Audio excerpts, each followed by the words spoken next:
सोचिए, एक मामूली सी नेकी इंसान की पूरी तकदीर बदल दे। यह कहानी उसी नेकी की है। एक मुसाफिर हज के सफर पर निकला हुआ था। रास्ते में उसने देखा कि एक बीमार कुत्ता भूख और प्यास से तड़प रहा है। उसकी हालत देखकर मुसाफिर का दिल पसीज गया। उसने अपने हाथों से उस कुत्ते को पानी पिलाया और फिर अल्लाह का नाम लेकर आगे बढ़ गया।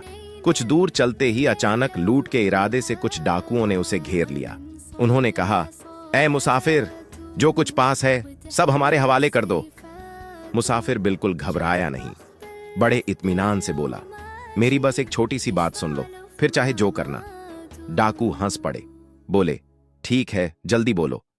मुसाफिर ने अपनी सफेद दाढ़ी थामते हुए कहा, यह दाढ़ी यूं ही सफेद नहीं हुई।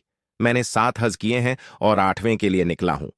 मेरा माल लूट कर तुम कुछ दिनों से ज्यादा नहीं खा पाओगे, मगर मेरी बद्दुआ तुम्हें दोनों जहां में परेशान कर सकती है। यह सुनते ही डाकू घबरा गए। आपस में कहने लगे, यह बुजुर्ग तो बड़ा नेक आदमी लगता है। उन्होंने हाथ जोड़कर माफी मांगी और उसे जाने दिया। डाकू अभी कुछ ही कदम चले थे कि अचानक बादशाह के सिपाहियों ने उन्हें घेर लिया और सबको गिरफ्तार कर लिया। एक डाकू बोला, देखा, बुजुर्ग की बद्दुआ कैसे असर दिखा गई। डाकुओं को बादशाह के दरबार में पेश किया गया। बादशाह की एक जवान बेटी थी जो एक खतरनाक बीमारी में मुब्तला थी। हकीमों और डॉक्टरों ने जवाब दे दिया था कि अब सिर्फ किसी नेक इंसान की दुआ ही उसे बचा सकती है। बादशाह ने कहा, अगर तुम किसी ऐसे नेक इंसान का पता बताओ तो तुम्हारी सारी चोरियां माफ कर दी जाएंगी। डाकुओं ने उसी मुसाफिर का नाम बता दिया। मुसाफिर को बुलाया गया। बादशाह बोला, अगर तुम अपनी बेटी की शिफा के लिए एक हज का सवाब दे दो तो मैं तुम्हें सोने चांदी से भरा संदूक दे दूंगा।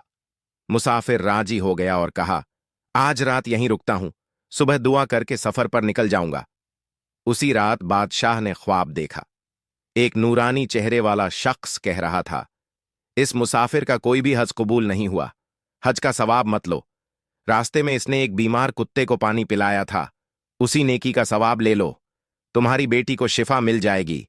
सबक यह है कि मुसाफिर खुद को बड़ा हाजी समझता था, मगर उसके लिए कुत्ते को पानी पिलाना मामूली काम था। और अल्लाह, वह किस अमल से राजी हो जाए, यह सिर्फ वही जानता है।